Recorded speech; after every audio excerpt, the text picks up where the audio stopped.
Good afternoon.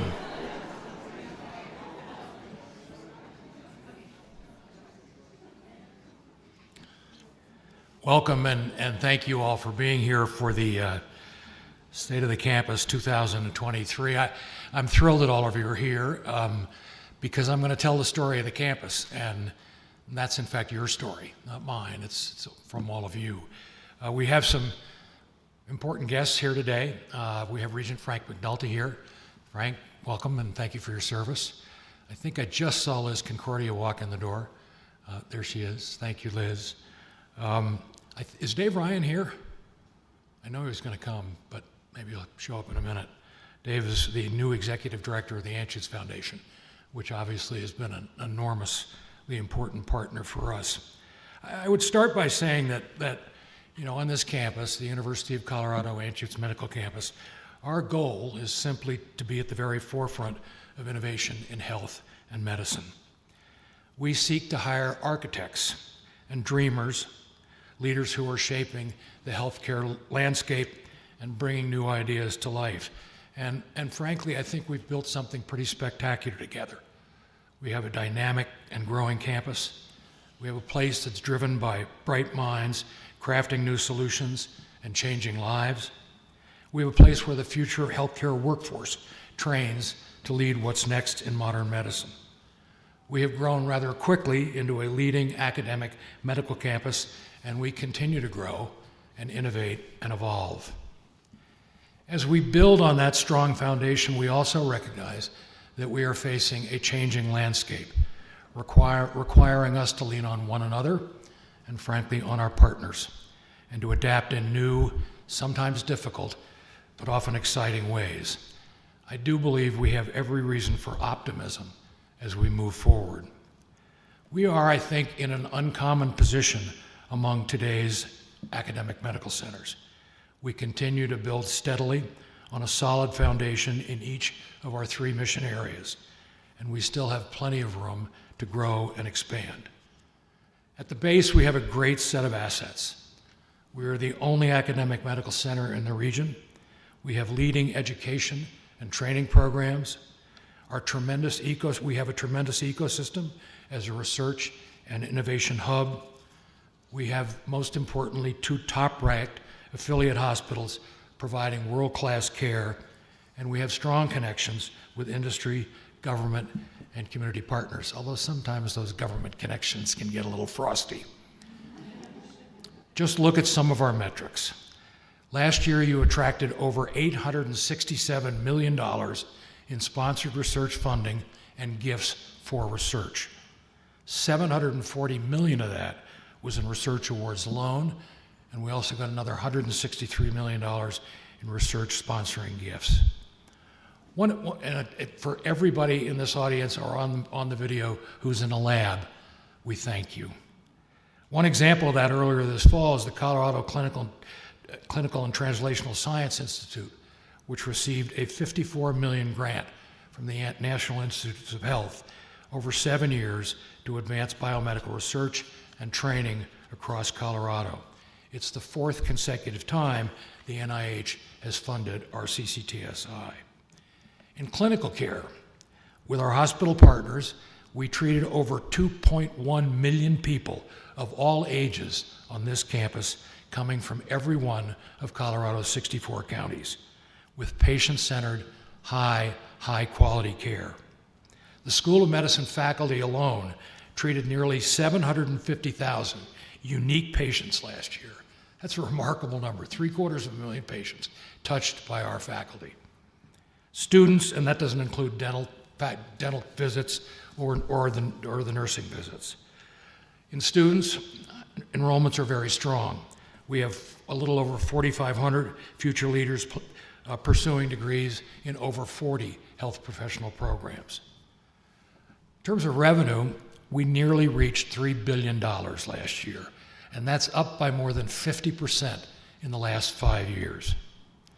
Philanthropy, we know, is key to us. Earlier this year, we hit a milestone, $2 billion. That's billion with a B. Private dollars raised since 2015 for our campus programs. Last year alone, we raised $245 million, and we surpassed 200 faculty endowed chairs. So to the advancement team that's here today and to the faculty that you worked with, we thank you. While these philanthropy numbers are impressive, every gift, no matter the size, represents a vote of confidence among our community for the work that we do. Our forward momentum in these areas and many others is because of you, the people in this room and watching remotely. Our foundation on this campus, everything we are, is due to the talent of our faculty and staff and the dedication and drive of our students. So while we're in a place of strength, as I said before, we face a shifting landscape. Many of our economic underpinnings are under pressure. To sustain momentum and ready ourselves for the future, we need to consider our traditional sources of revenue. One is tuition. Now, obviously, education is at the core of who we are, but tuition barely covers the cost of the service that it provides, so it's not really a leverage point for us. Research.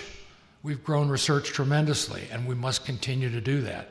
But the fact of the matter is we lose money on research. It needs to be supported and to be sustained. State support, there's a good one. Colorado remains among the lowest in the country in state support for health science schools, and there's no chance on the horizon that I can see that that's going to change. Philanthropy, as I said before, is a bright spot and makes a substantial impact, but it cannot sustain the campus on its own, which leaves us with margins on clinical revenues and affiliate support. Combined, these sources are the economic lifeblood of the campus. But when you really distill it down, the two largest variable sources that sustain us are support from our hospital partners and our clinical margins. Both of these sources are under huge pressure due to efforts to lower healthcare costs. At the state level, the legislature took a shot at facility fees and the concept that community benefit might not include support for education and research, which is really incredible.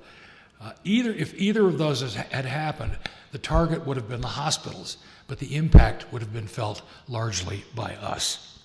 What these realities point to, I believe, is the imperative for innovation. The key to our strength and what differentiates us from our peers is just that, innovation. I'd argue it's our mantra, and to be truly innovative, we must have a heavy and healthy tolerance for risk. We need to be in the game.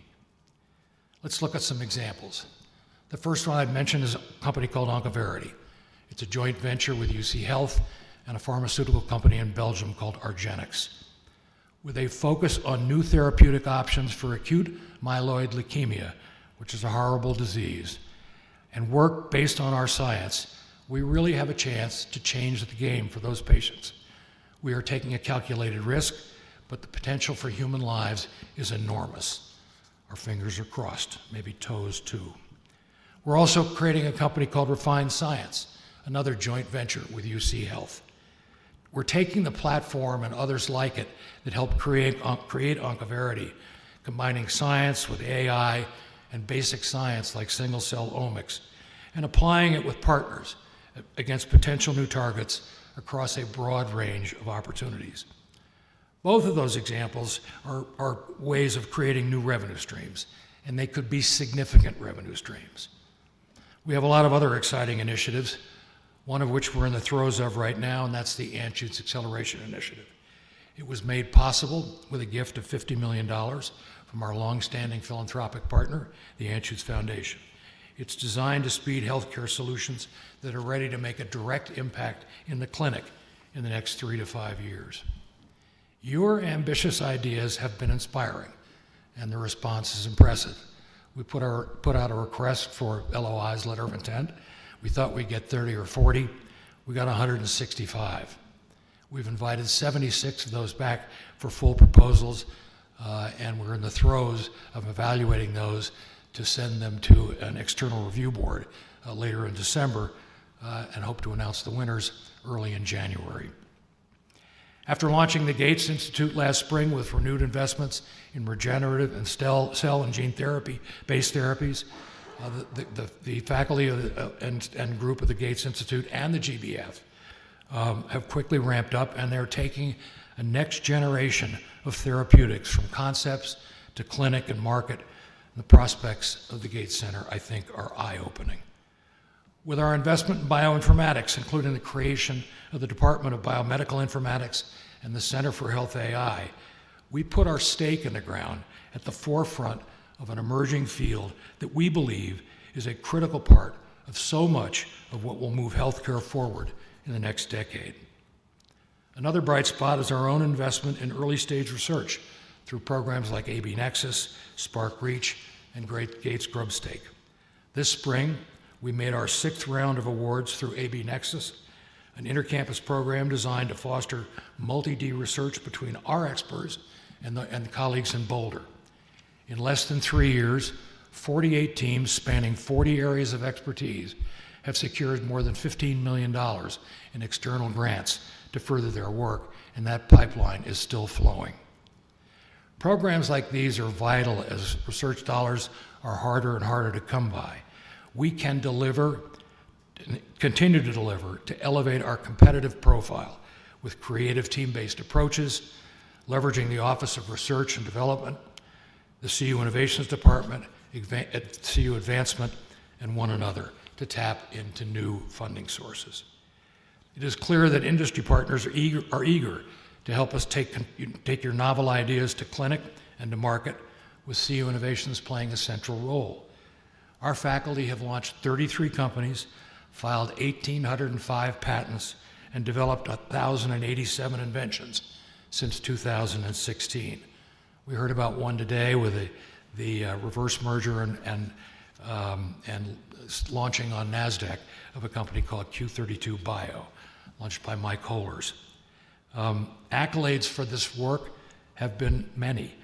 The National Institutes of Health labeled us a top 5 innovation hub, and Nature magazine, which is a critical publication in our field, named us the number 4 leading academic institution in innovation. Each of these efforts and investments represents an opportunity to grow our enterprise, to change the science of what we do, and hopefully to change the economics of our campus. And innovation goes beyond revenue diversification and pure science. It's in every element of our mission. When it comes to education and training, we're strengthening our curriculum and expanding our reach in creative ways. The School of Medicine has launched a dramatic new longitudinal path. We have new pathways in the School of Pharmacy and Physical Therapy. We have a wonderful partnership with the College of Nursing and Fort Lewis College to train nurses in the Four Corners region for the indigenous populations. And it's a desperate need there, and I think it's a wonderful new initiative on the part of the college. We have a new rural midwifery initiative. We have a new state-of-the-art simulation hub in the School of Dental Medicine that opened this spring. If you have a chance to visit it, I urge you to do so. You too can be dentist for a day. The College of Nursing recently expanded its simulation space, making it the largest nursing simulation facility in the Rocky Mountain region. We're also bringing this mindset to health, equity, and diversity initiatives, and to our focus on deepening our ties in our community. One example is the Aurora Wellness Community being led by the School of Medicine. It's expected to open temporary clinical space in the Anschutz Health and Wellness Center early in 2024. Our Center for Health Equity will work in partnership with the Aurora Wellness Community to take action in areas including training, service, research, and advocacy. We will officially welcome the center's first executive director, Dr. Deborah Para-Medina, in January. On campus, we've taken steps to strengthen connectedness and belonging with events like Community Circles, Heritage and History Awareness Month, and Pride celebrations. We are advancing creative new solutions and increasing our capacity in mental health and wellness. Telemental health is a burgeoning area, enabling us to reach more people and families throughout the state of Colorado. We're breaking new ground. If you saw the show, the segment on the Today Show earlier this week, in treating chronic back pain. It's a pain reprocessing brain therapy, giving new hope to millions who are suffering. I have to admit, when I saw it, I found it a little hard to believe, but then when you saw the scans that were done, it apparently is really true. It's wild stuff. At University Hospital, we have a new tower with a modern 40-bed behavioral health wing designed specifically for delivery of the highest standard of care, and that has just opened. We are supporting Colorado educators and students through programs including the Traverse Academy at Cherry Creek Schools. In all of these areas, and so many more, we're not only delivering on our distinctive and noble mission, but also carrying forward the vision for what this campus could become and laying the groundwork for all that lies ahead. You know, we've been pretty lucky. We've been remarkably stable as a campus. We've had a team that's largely held together, bolstered by some truly outstanding recruits. That landscape is also shifting a bit now, and we have many new opportunities to look forward to. On the leadership front, we are fortunate to have two new remarkable leaders in two schools, and we're grateful for all that they bring to their roles. We welcome Dean Jennifer Richter to the Graduate School in February, and Dean Kathy Bradley to the Colorado School of Public Health in August. And we announced last month John Riley's intention to retire as the Dean of the School of Medicine and Vice Chancellor for Health Affairs, and the launch of a national search for his successor. We will have many opportunities in the months ahead to pay tribute to John, and I suspect they'll be painful to him in many ways. But I want to acknowledge how much his leadership has meant. This place is very different than it was in 2015 when John joined us from the University of Pittsburgh. We are far, far stronger by every measure. The School of Medicine and the campus as a whole have experienced extraordinary growth over those 9 years. Research awards, patent volume, you name it. The school has attracted a record number of applicants and increased diversity among enrolled students. It has grown the faculty by more than half in those 9 years. That is a remarkable number, and played a significant role in increasing the number of endowed chairs, attracting and retaining exceptional leaders in their fields, physician researchers of the highest caliber. John recruited 14 new department chairs and boosted the School of Medicine into the leading ranks of women in leadership, with 50% of our 24 departments now being led by women. Behind these achievements is John's steady leadership and focused vision on how to take the school and our university to new heights. John couldn't be here today. He was called to a meeting with a senior delegation from Washington to advise them on the issues facing our neighbor to the east. And if you read the Denver Post, you'd know what I'm talking about. But I couldn't let this occasion pass without acknowledging his contributions and my gratitude to have had his partnership. As we move forward to the future together, we've got to remember that we will also rise and fall with our hospital partners. In so many ways, we are inextricably linked. We feed and are fed by one another's setbacks and our successes. We are very fortunate to have two such strong partners in Children's Hospital Colorado and UC Health and University of Colorado Hospital. So let's hear from them now. Hi, I'm Jenna Hausman, and I am honored to serve as President and CEO of Children's Hospital Colorado. As I reflect on my 20 years serving Children's Hospital, one of the most remarkable accomplishments is the transformation of our pediatric health system since moving to the Anschutz Medical Campus. I remember the relatively small downtown hospital where you could literally know every person by name. At the time, we took care of less than 30% of Colorado's children.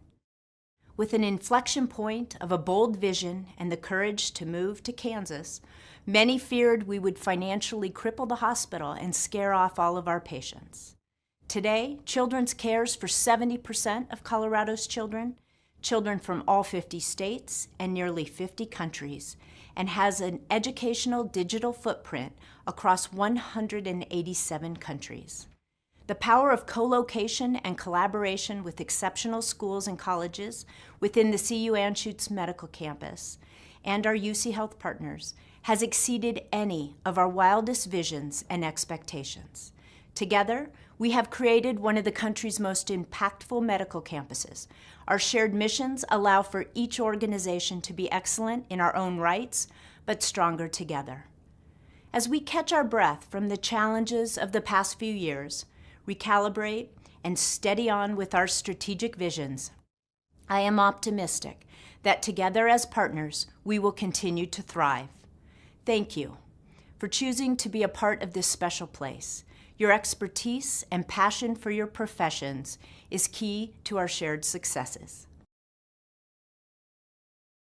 Hello, and I'd like to thank Chancellor Elliman for including UC Health in this annual State of the Campus address. The Anschutz Medical Campus is an exciting place where breakthroughs are being made and lives are being saved each and every day. Though UC Health Children's Hospital and CU are separate organizations on this campus, we're all close partners. Together, we are educating and training the next generation of medical providers and staff members. We're leading groundbreaking research and clinical trials, and we're providing essential benefits to communities throughout our state. It's exciting that much of the research and clinical trials that are led by faculty members on this campus are now being provided at locations throughout Colorado. UC Health's hospitals and infusion centers across our state are offering these advanced treatments to our patients. The Biobank and Colorado Center for Personalized Medicine are also producing medical breakthroughs. UC Health is proud to partner and help fund this work and to see our patients already being positively impacted through early identification of potential disease and treatments tailored to their genes. The partnerships among the organizations on this campus make us more than just the sum of our parts. Together, we are driving the future of healthcare and improving lives of millions. My thanks to Jenna and to Liz, and we look forward to continuing the work that we do together as we pursue a shared vision for what this campus is and what it can be, and a shared commitment to those under our care. With both opportunities and challenges ahead, how do we build on the foundation of what we've established to reach what's next? I think we simply have to remember our North Stars, why we're all here: to educate the next generation, to discover and reinvent the healthcare of tomorrow, and to provide the highest quality care that enriches lives today. We attract outstanding students who are deeply dedicated to becoming future leaders in their fields. One of those students is Dr. Sondus Al-Qadre. The accomplished dentist and mother from Syria came to the CU School of Dental Medicine to take part in an advanced standing international program. With a background spanning continents, Sondus' education took her to 5 dental schools around the world prior to our campus. She fled war-ravaged Syria for Saudi Arabia as a single mother with a toddler in tow. As the first woman in her family to travel abroad for higher education, Sondus remained focused on pursuing her dreams. She chose the CU School of Dental Medicine for her 3rd dental degree and has thrived in her time there. She has expanded her expertise in digital dentistry, including 3D printing, and honed her skills in medically complex emergency patient care. She passed her board exams last month with flying colors, and after graduation next month, she plans to practice in Colorado, where she has built a life with her husband and young son and daughter. Please welcome Sondus Al-Qadre.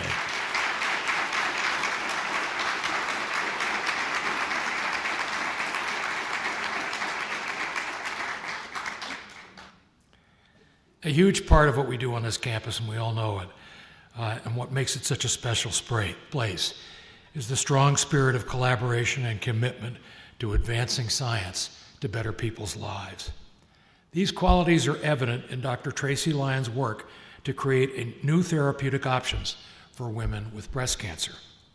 Tracy joined us in 1999 as a professional research assistant in microbiology, later completing her doctoral studies in pathology and a postdoc fellowship in the lab of Dr. Virginia Borges, who leads our Young Women Breast Cancer Translation Program. There, Tracy began pursuing answers to questions about what drives highly aggressive breast cancers in postpartum women. She discovered that a particular molecule called semaphorin 7 appears to drive breast cancer spread and may be a key targetable biomarker in cancers that are otherwise resistant to standard treatment. On the heels of this discovery, Dr. Lyons and Dr. Borges formed a startup biotech company called Pearl Scientific to develop a novel drug targeting that molecule, offering promise to thousands of women with postpartum and other aggressive forms of breast cancers. The team is within striking distance of a clinical trial.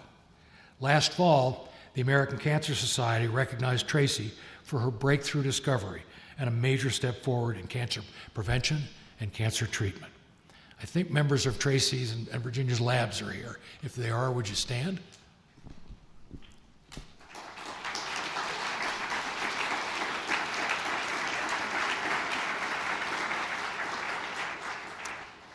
Last and certainly not least, our campus is a leader in patient-centered, team-based care informed by the latest in science and technology.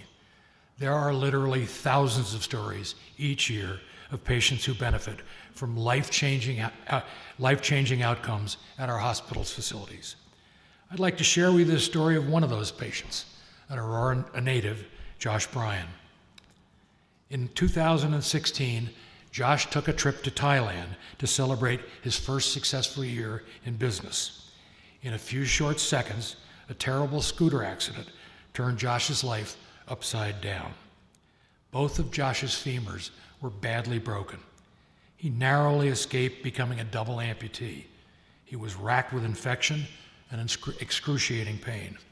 Thankfully, Josh's wife, Melissa, is a nurse at the University of Colorado Hospital, right here on our campus.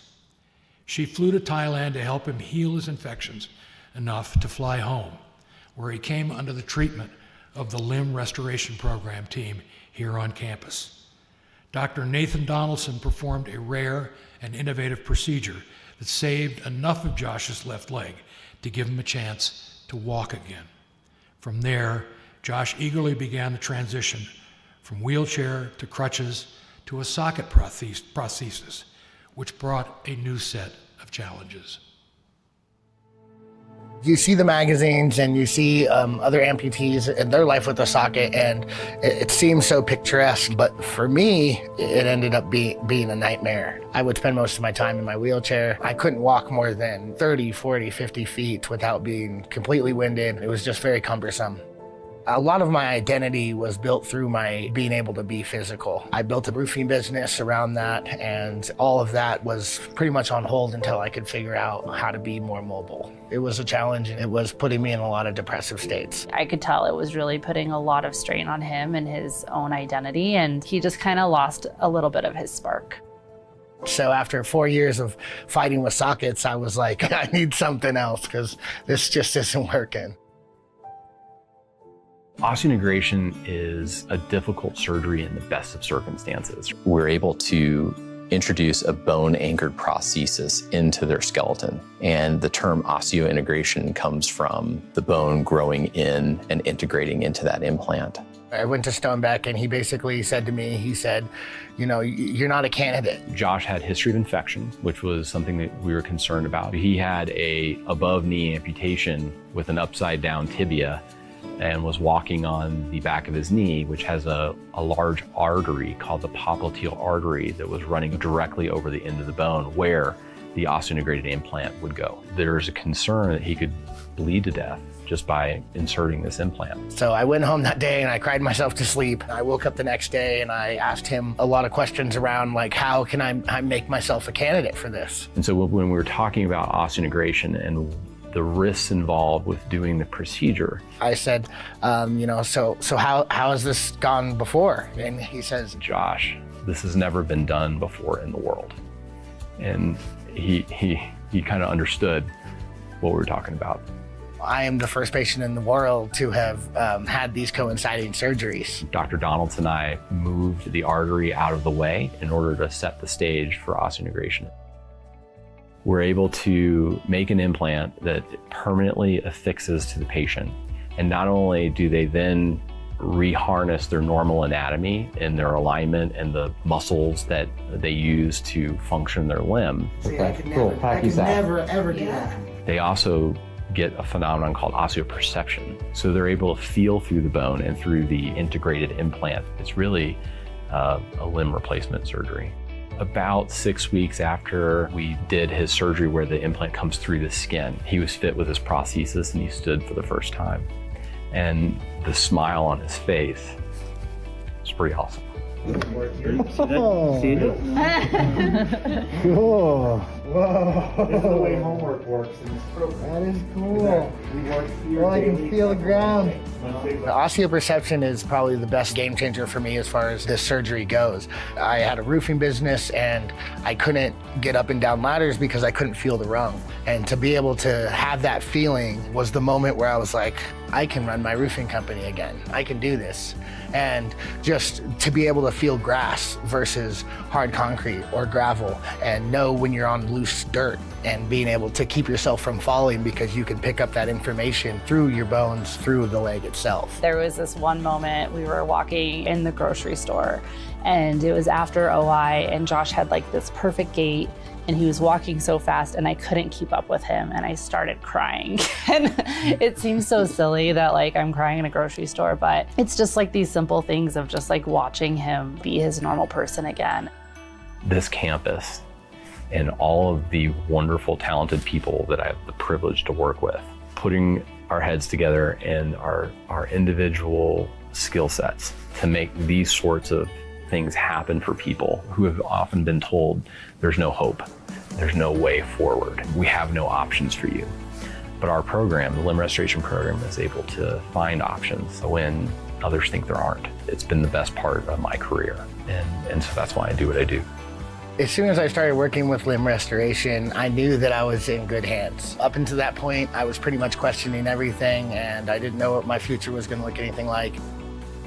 This road has definitely taught me so much humility. It made our bond stronger and it has made my life so much better that we can really appreciate how much better it's made it.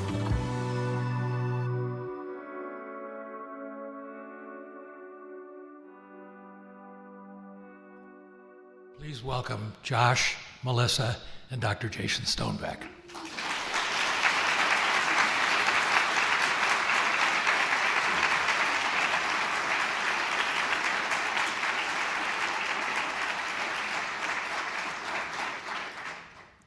I want to hear the story of the pirate uniform, though.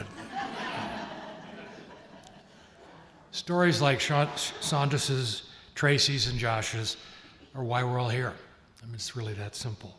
They demonstrate the tremendous possibilities available in our growing and thriving academic medical campus, where bright minds collaborate at the forefront of innovation.